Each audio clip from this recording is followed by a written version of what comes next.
Hi, and thanks for listening. Before we begin, we just wanted to reassure you that if you have worked with any of our hosts or guests, that we treat your privacy with the utmost of respect. Therefore, you won't hear us divulging any confidential or identifiable details about you or your loved one in any of our episodes. Unless, of course, you would like to be featured as a guest yourself and talk about your experiences. In which case, please do get in touch with us via the contact details at the end of the show. That said, let's get on with the next episode.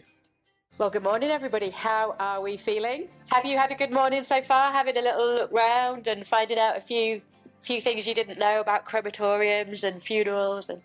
Well, thank you so much for joining us here for this live recording of Over My Dead Poddy. I'm Nicola Reader. I'm a celebrant here on Teesside and across North Yorkshire. This is my co-host, Carl. Good morning, everyone. Yeah, so I'm Carl. I'm a funeral director working across Richmond and Darlington and across, well, anywhere anyone wants me, really. So, yeah. And also the Mayor of Richmond. I am also the Mayor of Richmond, yes. So we are in esteemed company this morning. So has anybody here listened to Over My Dead Poddy yet?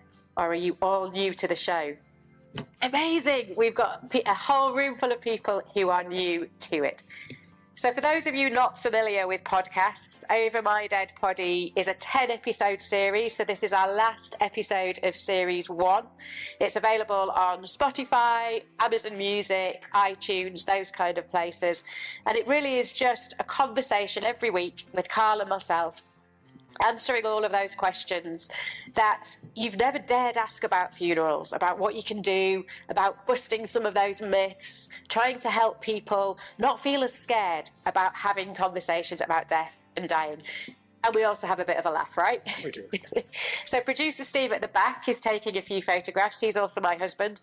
When we're recording episodes just around our kitchen table at home, there's nothing professional about it. Steve has a water pistol that he fires at me and Carl when we're being too naughty and we're going to get into trouble for illegality. So we'll try and keep it legal today for you. Otherwise, we might get threatened with the water pistol again. So very shortly, we're going to come to you for your questions. But I did just want to say a massive, massive thank you to Stockton Crematorium for putting today on. This is a brilliant event for helping people feel more comfortable about funerals, getting behind the scenes, seeing how things work. So thank you so much to Stockton Crem for doing that. We really appreciate it and for having us here today. So we'll come to you and get your questions very shortly. So if there's anything you've ever wanted to ask at all, nothing is not allowed in this forum. It's a really safe place to ask your questions. But first of all, Carl, how did we get here? What is the podcast all about? How did it all start? Okay, yes. So really, when Nicola came to me for this idea, I just thought it was a bit weird, I'm not really too sure about it. But then the more we think about it, the more it makes sense. So unfortunately, all of us are going to have to live through death. It's something none of us can get round as much as we try. So it's all going to come to us. And putting this together is just letting people know what happens, what to expect, and all of the questions that families have when I go to see families. So I've been working in the funeral industry now for just over 12 years. And there's always the questions of, they're all the same. People ask the same questions. So if they're already forewarned about them, then that's a great thing for me. And also just outlines everything from start to finish, what's available, what can be done. And it just gives families the choice, the options, because some funeral directors will offer one product and others will offer others, but eventually we'll cover all bases. And it's just getting families, giving them that sort of confidence to speak to funeral directors, because it is a taboo subject. And let's be honest, nobody really talks about it until you're actually going through it. So to have this podcast to be readily available whenever you want it, for me was just a superb idea. And obviously Nicola's the brains behind it, and I just sort of turn up and help contribute to some of the questions as well with Steve. And it's a real privilege to be stood here today, just to talk to you about it and just to go through things. So yeah, it's brilliant, isn't it? So, and I think one of the things we were really keen to do is whenever Carl and I go and see a family, families always seem really frightened about talking to us, as though we're going to come in as some big authority figure that tells you how you must do a funeral. It has to fit this structure. And that's just not the case. We are there with a blank sheet of paper just to say, what is it you want? What is it your loved one wants? There are no rules. And we just wanted to try and get over this fear factor of people feeling frightened about talking to us, because when you talk to us, the worst has already happened. It can't get any worse. So Carl and I, or any funeral director, any celebrant, Karen, hello, thank you for joining us, another brilliant celebrant in the Teesside area. When you're talking to us, we are just there to hold your hand, to take you through every step of the process, to take away the fear and to make it easy. But going back to the very first episode, episode 1, the most frequent question we ever get asked as funeral celebrants or funeral directors, is it definitely my loved one's ashes that I get back after they've been cremated? So Carl, answer is that one. Yeah, well, I mean, obviously we're in the crematorium, we could go and ask them. But yes, it is, of course it is. There'd be absolute uproar if it was, I mean, we get it all the time. It's sort of, I know what happens, there's a huge pile of ash, you just scooped up, whatever, and it's just thrown into a bag. It's like, no, that doesn't happen either. And there's all these sort of random stuff that keeps coming out, but obviously with the funeral industry being, the cremations are all tightly regulated, and, everything has to be done correctly. There would be uproar if we were to give you some random person's ashes. So it doesn't help. It doesn't happen, does it? But again, that's what we're here to do. Yeah, and I think there's been so many questions about what do we do if our family don't get along? How do we manage that? How do we manage who sits where? What can people be cremated in? Can we have any music? You heard us playing Ring of Fire, This Girl Is on Fire. You can have any music you want at a service. It doesn't have to happen in a crematorium, doesn't have to happen in a church. It can happen anywhere. We've done services on the beach at sundown, and it's absolutely beautiful. So the podcast is all about just dispelling all of those myths, trying to answer your questions. So let's get over to you guys. Has anybody here got a question they are burning to ask? Something you've always wondered about funerals? Please don't be shy, but stick your hand in the air if you've got a question. Anyone, please don't be shy. Last one. Let producer Steve just run round to you with a recorder so we can get your question. Hi.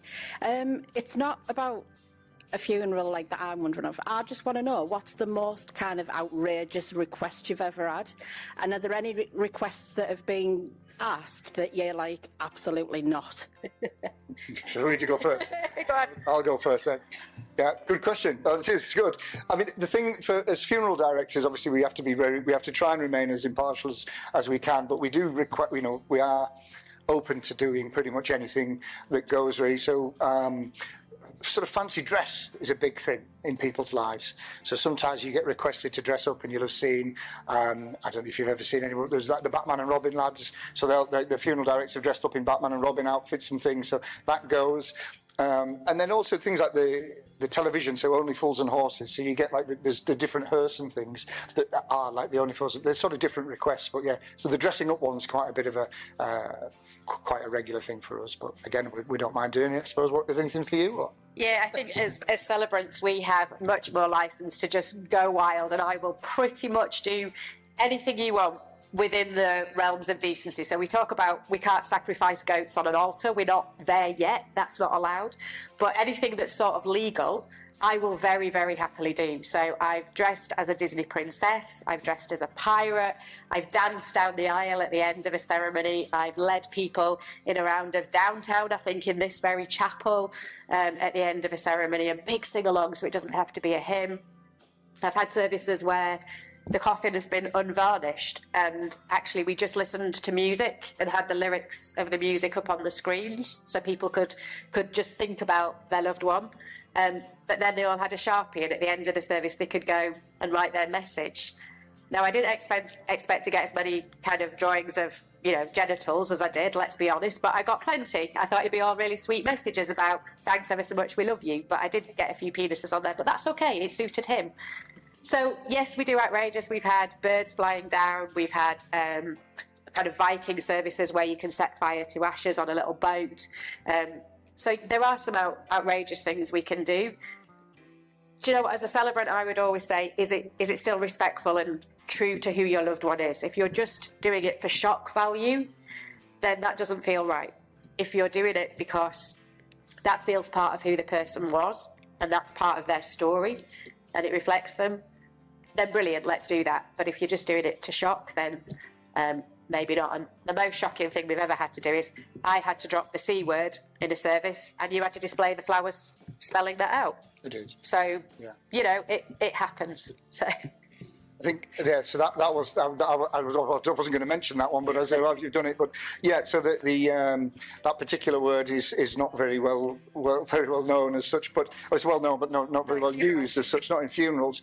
But yes, the person at the time, that was her word, and that was displayed as flowers. We didn't arrange that, so again, that was something that we couldn't do, but the family did on their own, off their own back. Yeah.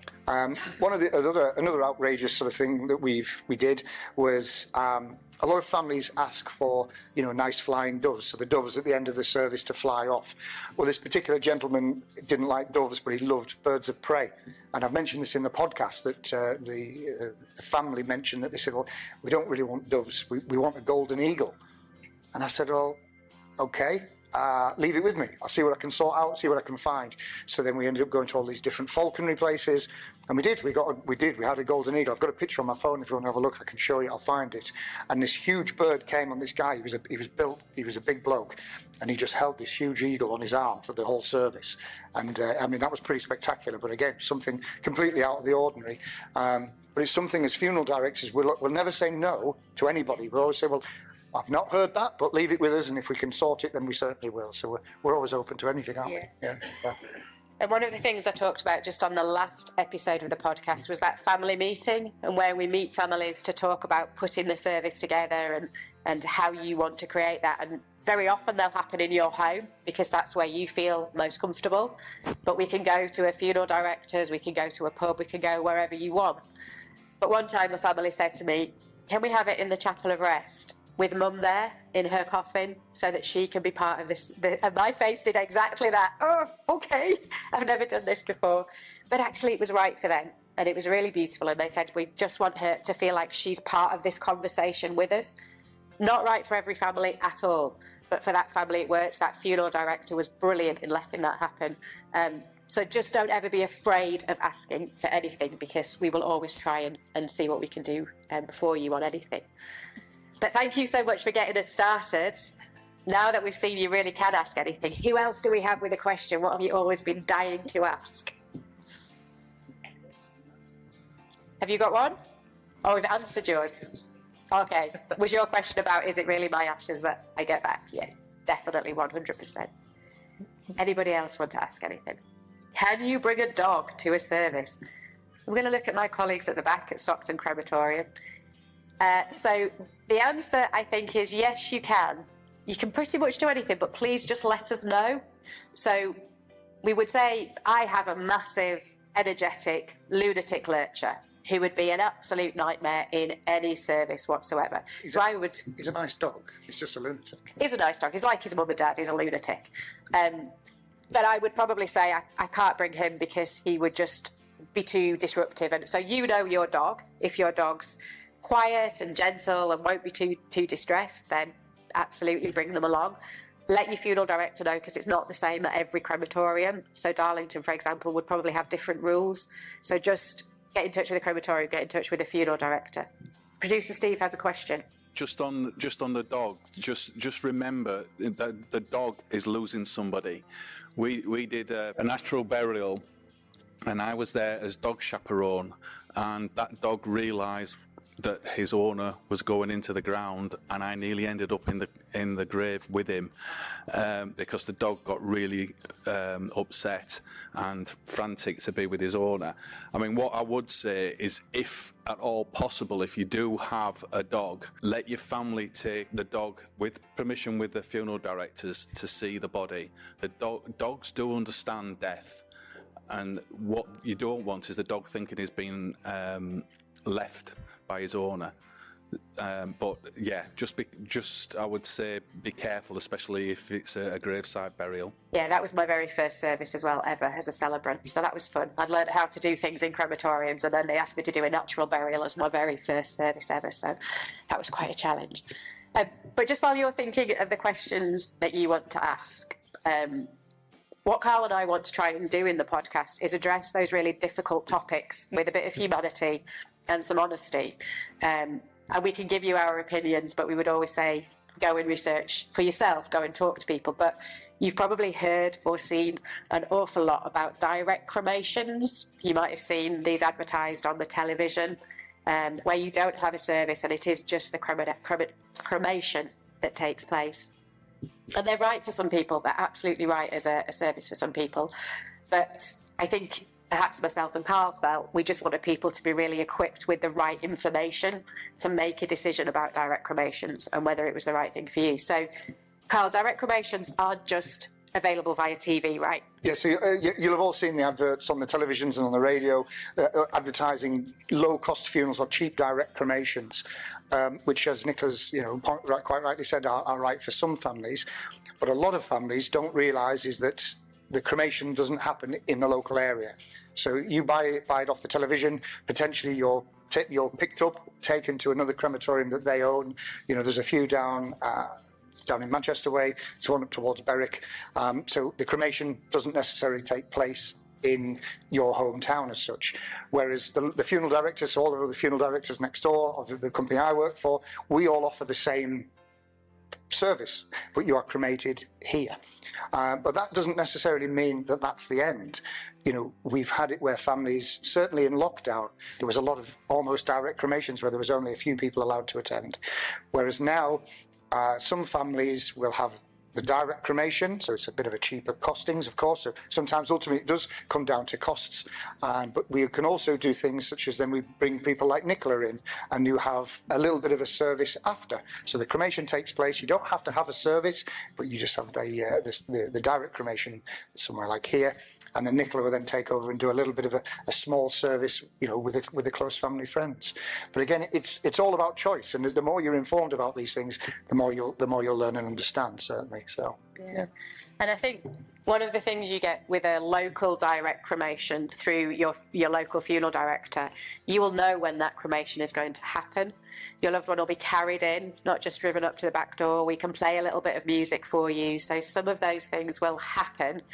Just talk to your funeral director. You can probably go and visit your loved one. Not every funeral director will offer that, but some will, to go and see your loved one before the cremation. So we're not saying don't choose direct cremation or don't go with the television advertised one. We're just saying be really, really sure you know what you're signing up for and ask the questions. And how long before I get my ashes back? How will they be delivered to my family? Those sorts of things. Just ask the right questions before you book that. And myself, Karen, and lots of other celebrants can help you with a memorial service afterwards. So it might not be cost.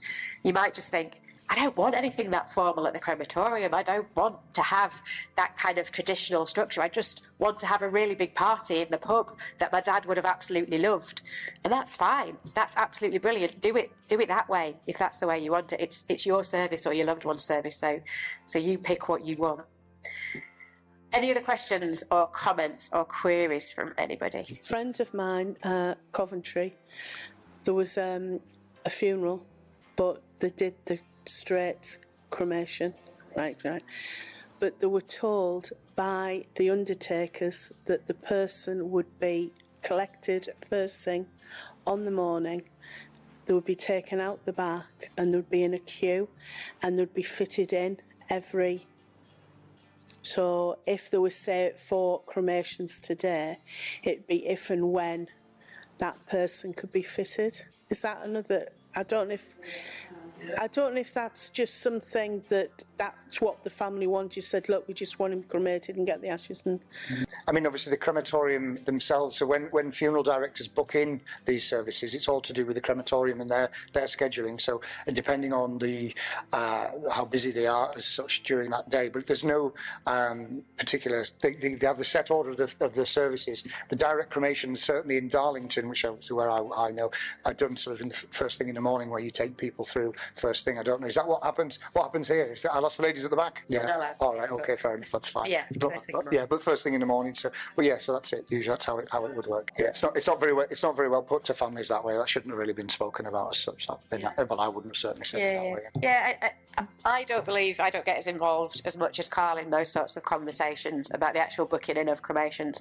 I don't believe from the conversations I have that that's how any of the crematoriums up here in the northeast work. But again, ask your funeral director, ring the crematorium and ask them. Just never be afraid of asking the questions and making sure you've got the information to make the best decisions you can. We're not here to say what's right or wrong, but we're just here to try and inspire you to just keep asking the questions and make sure you've got everything you need for the decisions that you're making. How many cremations are done a day? It depends how busy it is, I guess. Yeah, so I'm not sure of the setup here, of course, but in Darlington they have 3 cremators, and they're working all day. So, and again, it all depends on size of people, what they've passed away from. Ultimately depends on how long the cremation takes place. So, roughly speaking, it's they usually say it's about 90 minutes for a cremation, roughly, depending, but that's about right in Darlington. And then obviously then the chamber has to be then cleaned and ready for the next one to go in. So at Darlington, the services are on the hour every hour, so they just sort of, with the 3 cremators, are working all day. So they, yeah. Are you getting just yours, or is there a bit of... No, it's definitely just yours, 100%, yes. And the other thing as well, so when COVID, obviously the peak of COVID, we had all of these sort of emergency meetings with storage units to put people, and where's everybody going to go? And there was conversations being had with local crematoriums, I know certainly at Darlington, about having to run 24 hours a day just to keep up with all of the people who were sadly dying. So it was spoken about going sort of 24 hours a day, but thankfully we didn't get to that, and we managed just to cope as we did. So, well, there's certainly when we go to see families, there are the particulars of the forms that we have to get signed. You know, go through these forms with families, and there are certain sections that says, do you request that cremation to happen the same day as the service?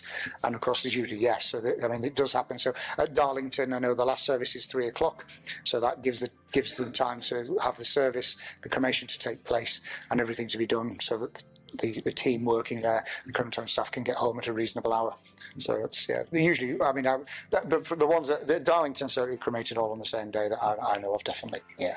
And I'm pretty sure that's the case of most crematoriums anyway, certainly in this area, definitely, yeah. And that was another question we often get asked, is how long would it take for ashes to come back of my loved one?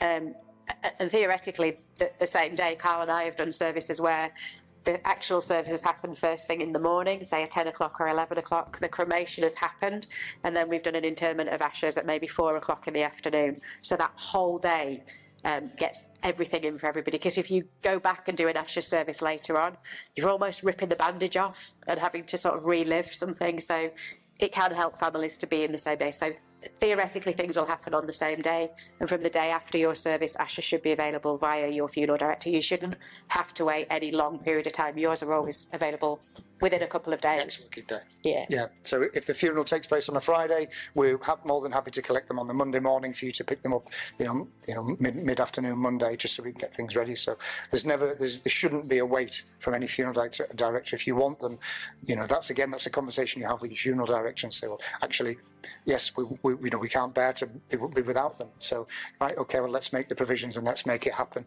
Whether their family will come in to us, or we'll make that journey out to the family just to hand deliver them personally. And I think that's only right. If you want them, then that's your right. You get them back as soon as possible, definitely. Yeah, and I had a conversation just earlier today with a lady, a few people actually next door, who was saying, do we have to just get one lot of ashes back? Can we split them if our family want a little bit each to take to different places? Absolutely, whatever you want. Can we mix in my husband's ashes with my ashes, or the dog's ashes with my ashes? Absolutely, you can do anything. They are your ashes. So just tell your funeral director, please, can you split this into 3, or can you mix these in? Whatever you want to happen, they will do. If you want to go on a plane with ashes, if you're travelling, you want to get on an aeroplane, please ask your funeral director for a certificate, because you can get stopped at an airport for having suspicious items in your hand luggage if you're carrying ashes. It looks a little bit like other things you might be able to take with you. So yeah, just get that letter from your funeral director. And I think obviously we're mentioning about mixing ashes as well. A lot of families say, oh, we'd like we've got the family pet, the dog. We've had the dog's ashes here for years. Can we place them in the coffin? Well, the answer really is no. You shouldn't really be placing ashes of a dog or a cat in with the human coffin and then it being cremated. What we try to do, or we always do, is we'll say to families, we will always mix ashes if you want us to, but never put them in. However, there are some families that will try and sneak little bits of ashes here or there into coffins and place things in them. If they do that, then obviously we don't see it, but we do try to check these things. Yeah. Sometimes, Carl, you're lucky if all they're trying to sneak in is some ashes, because we get all sorts of requests for what can go in a coffin. So just on that point, and every crematorium will be different, but what would you advise families about what they could place in a coffin with their loved one for cremation? Anything but batteries, really. So that's, yeah, as long as we can have letters and photos. Really, they try and say, I mean, we've had it before where families have put sort of joints in there with weed and all sorts of things, and it's just, it's not great for the crematorium staff. Basically, they have to sort everything out. But anything goes really in that respect, other than things that certainly can explode. So things like batteries, mobile phones, glass bottles, all that sort of cans of beer. Just let's save that for after the service, definitely. Yeah. Thank you. So, do we have any more questions? We've got the lady on the front again. Thank you so much. Let's come grab the recorder. So, what my question is now is, if you end up with someone in your care that's maybe has been found dead somewhere, you can't trace the family, you can't identify the body, you don't know who this person is, where they belong, nobody's claimed that person as their own. How would you then go about dealing with that person's funeral? What would that funeral look like to kind of maintain their dignity? Are you asking how we make somebody disappear without anybody knowing? is that a question? Yeah, what's your planning? Well, no. Just like, what happens to like an unknown person who hasn't been claimed by a family and hasn't been identified? You've basically just described my perfect nightmare, because it does happen. People live sheltered lives on their own, and usually when that happens, the person unfortunately has been there for potentially quite a while, and then it then becomes in the hands of what we call the coroners. So the coroners are all involved, so they would then take charge, and that person is then taken to a hospital. Now, in some hospitals, when anybody passes away, you are placed into a controlled temperature unit, so like a fridge as such. So that keeps you looking your best for as long as possible. Whereas in some hospitals, they have sort of deep freezes. So you're placed into a deep freeze and you're there. You can be, as soon as you go in, the thaw hits and you're sort of frozen in time almost until the times we need to bring you back out, and then the funeral takes place. What they do is they then go back and they try to find anybody, so they'll go back as far as they can with tracing sort of family records and so on. If there's nobody found within that sort of time, we then becomes what we call a contract funeral. So the state will pay, so the government will pay, and it is almost like a direct cremation. So what will happen is that person will be taken to a funeral director. There's usually a funeral director within the area who has the contract for that sort of thing, where they will take that person into their care, and everything happens the same. So nothing changes. So the person's brought into care, they're treated with the same dignity, the respect, they're placed into a funeral, into a coffin, and then they're brought here under the same guise as what we would do with any funeral. So they would be carried in, nothing changes. It's just that they just doesn't have any family. So it does happen. Yeah, it does. Yeah. There was a gentleman who unfortunately was on the streets. He was known to the police, but not his true identity, and they called him something like Billy. And unfortunately, they found that he passed away. They put adverts in the paper. They tried everything. They took him to the hospital. They tried to see if he had any knee replacements that might have had a serial number on to try and see if, but nothing. So they did a quiet, some of the staff from the hospital went, and then on his grave they just put a nice little plaque on just to say Billy and the date that he was found, and they said roughly what they thought he was, but obviously living on the streets had obviously aged him a bit more, so that if anybody did, rather than just put unknown, they just put the name Billy on, which I thought was quite nice. But it's like some of the staff went because they just said it's, rather than just come in here and then through there and then. I know personally I've done sort of a few of these services, unfortunately, and myself and another vicar up in Barnard Castle, he won't mind me saying it, but we planned a full funeral. We weren't sure, and he was known, like a similar thing in the town, he was known to people. We advertised the funeral and we put a full funeral service together. So we had the welcome and introduction, the opening prayers, we had 2 hymns and all this sort of stuff. We planned everything, and on the day we turned up and there was nobody there. So what we did was me and the vicar did it together. So I sat on the front pew and we did a full service, just me and him together. So we didn't really have much of a history about the chap who died, but we still had a full funeral service for him. So we offered prayers, we had the Lord's Prayer, and I mean, I can't sing, and my wife was testament to that, but I still do it anyway. You know, we still give that person a send-off, and even though there was nobody there, you know, people still deserve these send-offs. So yeah, it does happen, and you know, whether it's just me or a vicar or me and 300, it doesn't matter. So yeah. And just picking up on that point, as celebrants, and I know Karen will feel the same as myself, we very much approach this role with every life deserves a respectful farewell. It doesn't matter what your story is. It doesn't matter if you were the Queen. It doesn't matter if you were living on the streets in Stockton.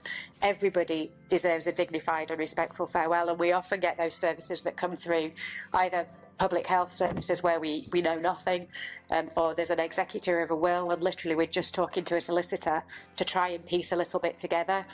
I had that situation just last week where a gentleman had been separated from his family at 16 and his sister was my next of kin, but she couldn't tell me anything. She hadn't seen him since she was 16. He was 81.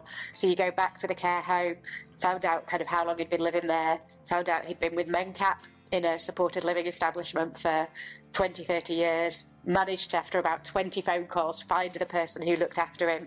And we got the most beautiful story of him being an avid watch collector, and he had these little tins of all his bits and bobs that he kept in his bedroom and his big keychain that he carried around, just some little personal details. And we picked some music, and there were only 6 of us, but we did our very best to give him the best service that we possibly can, because absolutely everybody deserves that. So we will always go that extra mile to try and give everybody the respectful farewell that they deserve. And if you are interested in that, there's a brilliant book called From Ashes to Admin, which talks about a lady who works in a council office, and her job was to do exactly that, try and find the backstory, try and find the next of kin, going through bills, utility bills, going through photographs. Really fascinating book of case studies. So Ashes to Admin, if you're interested. Anybody else got any questions they'd like to ask? Oh, we've got another one down the front. Oh, it's okay.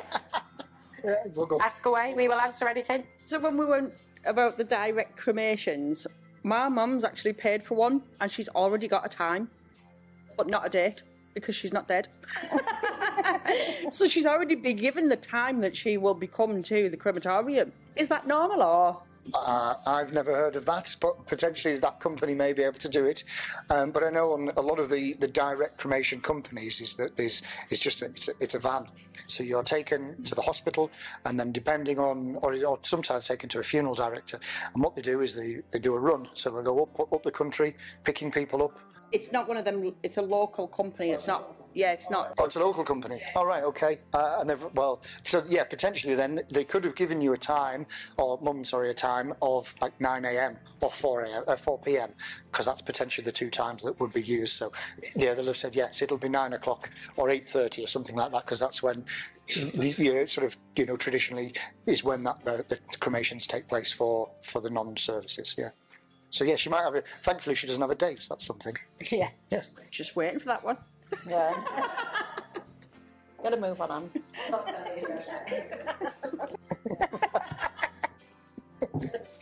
We'll not tell her you said that. We'll cut that bit out. Everybody does. So that's no different via direct cremation or a cremation with a service. The moment that everybody leaves the chapel, very, very shortly after that, that person, the deceased, is taken for cremation straight away. That happens with everybody.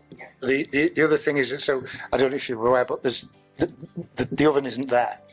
there's just like a holding room. So that's just like the movies as such, when you see like James Bond going through the curtains into the cremation straight already. But obviously there's a little holding room here, and then that's when you're then taken to the main parts. But yeah, everything happens the same. Which I'm saying happens the same with local funeral directors, such as myself and the teams that are obviously next door. But the bigger companies, I can't speak for them, but I'm pretty sure, well, in fact, I do know that when someone comes into our care, so I work for a company in Darlington, you can still come in and see that loved one. So even though it's a direct cremation, there's no service, you can still come in, you can visit your loved one, and you can see them as they are. Whereas with the direct cremations, you don't see that your person, you're placed into your coffin and you're off and away. So that's something also just to be mindful of, is that, potentially you may not see them again. Has anything ever gone wrong? And how do you deal with it? No, nothing ever goes wrong. Are you kidding? I've been on your services when things have gone We're wrong. professionals. Nothing ever goes wrong. Believe me, things go wrong. On the last podcast, I had to edit it for an hour to take all the outtakes out. So things do go wrong from time to time. Certainly, you have, and it's only natural human error. These things do creep up. But it's just about being open and honest with people. You've always got to be accountable for things, and I'm always the first to say, okay, hands up, I'll take that. And even if it's we were all part of the same team, and we all worked to the same end. But ultimately, it always lands with the funeral director who's arranging these things, which is fine because that's what we're here for. But it's how we move on. And you've just got to be open and honest with families, and that's one thing I've always learned. You can't lie to anybody. You shouldn't lie to anybody anyway, but certainly within funerals, you've got to be open and honest with people. We've had situations where we've had Rolexes cremated. We've had wedding rings buried when people shouldn't, a situation where that did happen. So we had a lady who was buried in her wedding ring. She was meant to come off. It was meant to be returned. That was my job. Nobody else's but me. And with everything going on the service, it just completely slipped my mind. We have checks for these things, and that was missed. So again, my fault. And on the day, I forgot all about it until the following day when the husband rang up and said, I'd like to come down and pick the ring up. And as soon as he mentioned ring, I instantly knew what I'd done, thinking, crikey, how do I get out of this?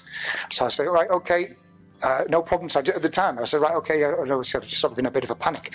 And I put the phone down, and I thought, what am I going to do now? So I just had a bit of a think to myself, and I rang him back straight away. And I said, actually, I've just had to check through, because I needed to double check in my own mind. And I said, look, I'm really sorry, but my mistake, she's still wearing it. And he said, oh, do you know what, son? Thanks for being so honest. And it's probably her way of saying she doesn't want me to have the ring and she's kept it. I said, yes, that's exactly what she was thinking. I'd say, that's it. But we made light of it, but it could have been a lot worse. But as I say, you just got to be honest with people and just say that's where you are. So, yeah. Thank you. Your mistakes, yeah, lead on. I've got it. I'm perfect. No, we do. We're absolutely human, and that's what we said about the podcast. We wanted to bring the human side out. So thank you so much for sharing those stories. And yeah, I've absolutely got things wrong where it's been the wrong version of a song, that I've just got that wrong when I've ordered it, or I've got the kind of choreography of whether we were staying outside of the crematorium or whether we're coming in, everybody was coming in beforehand, some of those little details. So there are little things that go wrong. And, 9 times out of 10, they're just down to communication, because there's so many of us involved in making sure that your funeral goes as smoothly as possible. So you may have just casually mentioned to somebody when they recovered your loved one that you wanted something to happen, but that's never been picked up again. It's never been mentioned again, and then we don't know about it, or you've changed your mind about whether the curtains would stay open or closed, but not told one of us. So it's just keep talking to us about what you want. If you change your mind on something, that's absolutely fine, but just make sure somebody knows you've changed your mind, because that's when mistakes happen, because we just don't know about them. But I've done things like, I mentioned it on the podcast, I turned up for a service once. It was a big biker funeral in Darlington. I do most of the biker funerals over there. And I'd got my Hells Angels t-shirt on and my snakeskin boots. I was all ready to go. The bikes were going to roar in with the hearse, and I got there 20 minutes beforehand, and all the bikes were already there. And I'm thinking, oh my God, I've got the time wrong. I'm late. What's going on here? Ran up to the bikers and went, why are you here? Well, it's lovely to see you, but why are you here? They were like, oh, we followed the hearse. I said, well, where is the hearse now then? They were like, oh, it's just turned off and gone down the back road. I said, there is no back road at Darlington. What do you mean it's gone round the back road? They were like, oh, yeah, it'll be coming here in a minute. I said, if you followed the right hearse? They were like, oh, it just passed us and we started following it. So what colour was it? So, burgundy. I was like, your mate's in a silver hearse. Get yourselves back into Darlington. Get to the funeral directors and follow the right hearse this time. So those things do happen. And again, it's just about communication. But 9 times out of 10, if you're honest, people laugh. Like, there is humour in funerals, and people do often say, that's so-and-so trying to tell us something, or, you know, that's because they didn't want it that way, or the wrong song comes on, it's like, that's because they wanted that version of it, not the one we picked. So it does, but 99% of the time we get it right, and we do it every day. I know you worry about things, but we do it every single day, so there's a lot we're used to, and we can put things right pretty quickly. Yeah. So... I'm just thinking while we were going on about these mistakes and things that happen, and certainly the music. So the music is a big thing for people.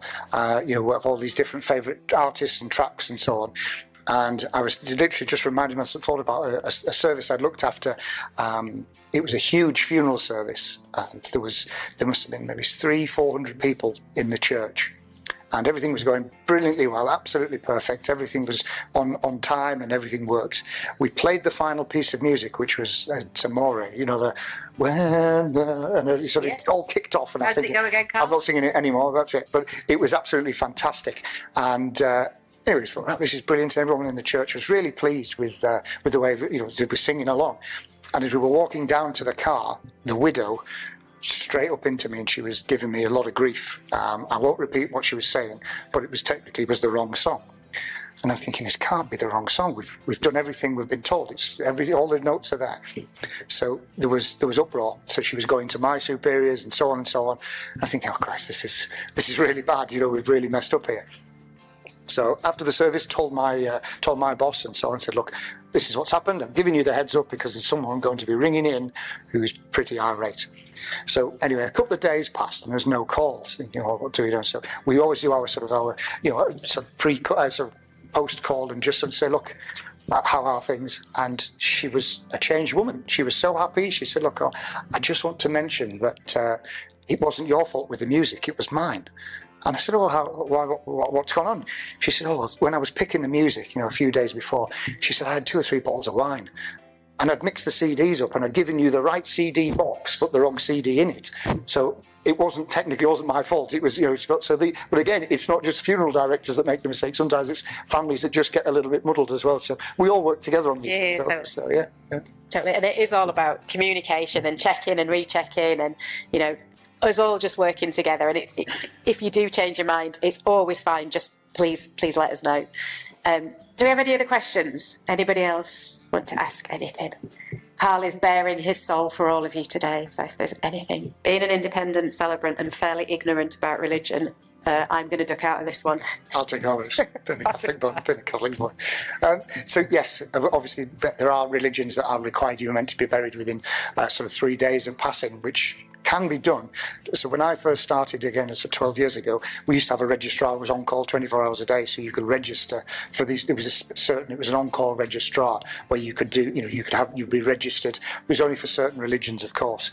Nowadays things have changed slightly, and that doesn't happen as much. So we try and bury people within the quickest time frame that we can do, and there are certain exceptions that are met for certain religions, but unfortunately the way that the registration process has changed in this country has thrown that completely out of the window. So as of the 1st of September last year, you would receive a death certificate and you had to register that person's death within 5 working days, which is still on a lot of information if you look online.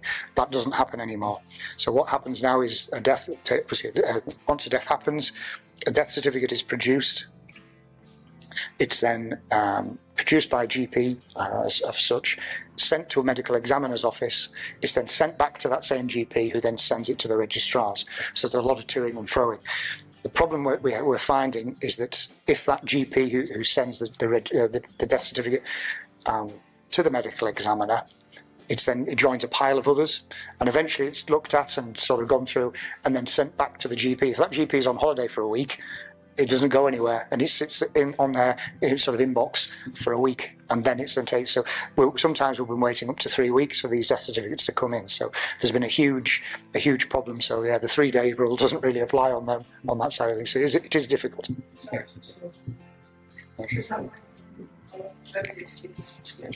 That's exactly why they're taking longer. Yeah. So whereas before you had 5 days, you would register within 5 days. I mean, we could do a funeral within a week. You know, if you die on a Monday, you'd be registered on a Tuesday, Wednesday, and we'd have you booked in on a Friday. So it can be done within that 5-day period. Whereas now, as I said, that whole process has completely changed, and it's changed the way funerals operate and the way that, whereas before, sometimes families feel a bit rushed into making these decisions. Now you've got quite a while, which doesn't help in some ways, because then people start changing their minds. You think, right, I'll have this song, and then you've got another 2 weeks. You then change your mind in those 2 weeks. So it's a bit of a nightmare. No, there's no actual time frame, no sort of start or end date as such. It's just as we fall in. So you have where families go away on holiday. So they plan this, 2 weeks, all expenses paid, and the mother said, "Oh, well, if I die in between it, you just go on holiday, go and do your thing." So people do that. So we would look after somebody, at our chapel of rest until the day. So you can, roughly speaking, it's about a month is the longest you could really hold someone properly on and to keep them looking at their best, really. So yeah, it is a bit of a longer process, unfortunately. So and just on timings, Carl and I always said we'd be really honest about the difficult conversations, and again, it's a conversation I've had a couple of times this morning. The further you get away from somebody passing away, their body starts to deteriorate. Nature takes its course. And if a funeral director was to say to you, "We now believe the time is right that you don't view your loved one anymore," take their advice. They're trying to protect your loved one's dignity, but also protect your memories. And the memories you want to have of your loved one are of those happy times and them looking as good as they possibly can.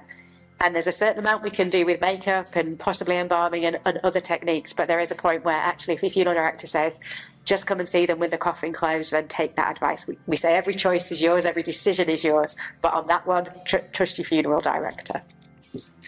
So we've only got a couple of minutes left before we have to let you go, because it is the Richmond Mayor's charity bonanza tonight. We are getting our best frocks on and going out partying tonight. So we have to let Carl go shortly, but have we got anything at all you want to ask about? Funerals, death, dying, absolutely anything we will answer. Oh my God, here we go. This could be anything from Karen. I know the answer to this, but I thought it might be helpful to ask it. And that is, how do funeral directors choose which celebrant to send to a family, and can families choose their own celebrant? So people here, could they say, actually, we need a celebrant now, could we have the lady with the pink hair? Over to you, Carl. So I don't know anyone with pink hair. No, because she's not very good. No, absolutely. So this is why we did the podcast, is that it's the family's choice throughout the whole service. So if they know a celebrant, then of course you can have them, or they can pick and choose whoever. As a funeral director going to see families, obviously we're very lucky that we have, certainly in Darlington, the celebrants that we know are the celebrants who we know and we trust with services. So we can always say, I can always say I'm in safe hands with Nicola because I know who she is and I know that she'll deliver and she'll look after a family. There are certain places where I've worked in other areas where we've listened to services and that celebrant as such has basically cut and pasted a name from one service to another, and they just sound exactly the same. And obviously this is more Nicola's side of thing, but I can pick up that, and if people are living in the same town, then ultimately they're going to hear that same service over and over again, and that for me is the worst of the worst. And that's, there's no creative writing or anything, it just, you need to change things. So we would always look out for families, and we'd never assign a certain celebrant to a family, because I think the celebrants that we've got are very adaptable to any situation. So that's, we're very lucky in this area, definitely. So it's been big nice. Thanks, Carl. But yeah, just as with a funeral director, as with a celebrant, the choice is yours entirely. So research your funeral directors before you choose who you want to work for. They're very different ones. Just the guys through there, they all have different qualities, different strengths. So you find out who you feel comfortable with. With a celebrant, say myself, Karen, there's a few more of us through there. We work similarly, but we all have different strengths, different ways of doing things, different quirks, different traditions. Some are a bit more comfortable with religion. Some won't do any religion, any faith whatsoever. But all of us will come to you with a completely blank sheet of paper and be led by you to say, what is it you want from this service? Do you want funny? Do you want serious? Do you want quite lyrical, quite big, flowery words? Do you want something more simple and down to earth? So we'll start thinking about the tone of the service that you want, and then we'll start to get to know you, or if we're preparing your service for when you pass, or for your loved one, we'll get to know them, find out about their personality, about their character, about what they love doing, and then we'll write a whole service from scratch, bringing in those little bits, those little quirks. Karen and I both write poems for some of our families. If we think we can't quite find the right poem that suits them, we'll write one from you that's just originally for your loved one. We'll write you a eulogy, we'll send it back to you, you tell us if we've captured the spirit of your loved one, tell us what you want to change. And then even the opening and closing points, even what we wear, even kind of how we address the introduction to music, it will be completely and utterly bespoke to you and your loved one. It won't be the same service. We might say some of the same things in terms of your loved one will always be with you, but it'll be said in a way that's appropriate for your particular service. So you should get a completely and utterly bespoke service, whichever celebrant you work with. And we have some brilliant ones up here in Teesside. So do your research, go on the association websites and just find out who you think suits you. That's a good question. Thank you. It's not really a done thing as such, certainly in the UK. Of course, the caskets are open at the funeral home, but historically we'd have it closed at the crematorium, but it can be done. So that's another thing. So we speak to the crematorium. I'm not sure here, but certainly at Darlington we've had open caskets there where families and certain religions had come up and sort of pay their last respects. And one of the myths that we're keen to bust as well is this pulling through of coffins.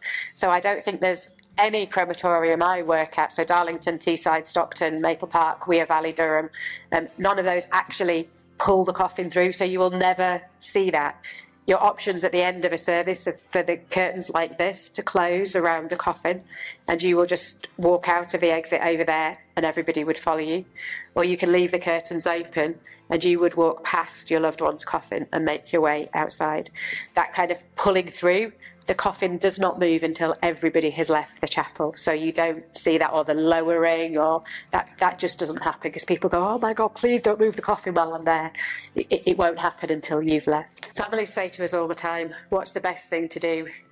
There is no best. That is going to hurt. Whatever you do, it is going to hurt and it's going to be painful. So it's absolutely your choice as to what you feel you can deal with on the day. So some families will say to me, unless those curtains close, I will never ever leave. So I have to have seen that before I feel like I can get up and go. Some families say, I cannot imagine that happening. I need to be the one to leave still seeing my loved one. So there's no right or wrong. There's nothing right or wrong about funerals. There's only what you want for your loved one. It's all your decision based on what's right for you. So I think we need to wrap that up. We promised you an hour. We could talk for hours, I think. So thank you so much for coming down, asking your questions. If you haven't wanted to ask your question in public, come find myself and Carl now. We'll be around for another hour or so. Come and have a chat with us. We're happy to answer anything. On those little cards, there's a QR code on the back. Please pass those cards on to your friends and family. That QR code will take you to the episodes of the podcast. We discuss all of the things we've talked about today and a lot more. And we have some case studies from a couple of families who we worked with who have the most incredible stories, who went through grief but have set up charities or have found some good out the other side. So if you're hurting, go and listen to their stories. They're really inspiring. But thank you so much. Please don't be frightened about talking about death. It's going to happen to all of us. So let's just have the conversation. But thank you so much. Thanks. Cheers. Thank you. Thank you. Just a reminder that whilst all of us work in the funeral industry, none of us are fully qualified grief counsellors. And therefore, if you've been affected by any of the issues that we've discussed today, we highly recommend that you seek out professional or medical support to help you with those conversations. Should you need any support, please do get in touch and we can hopefully signpost you in the right direction, but we can't offer those services ourselves. Thanks for listening, and we can't wait to bring you the next episode.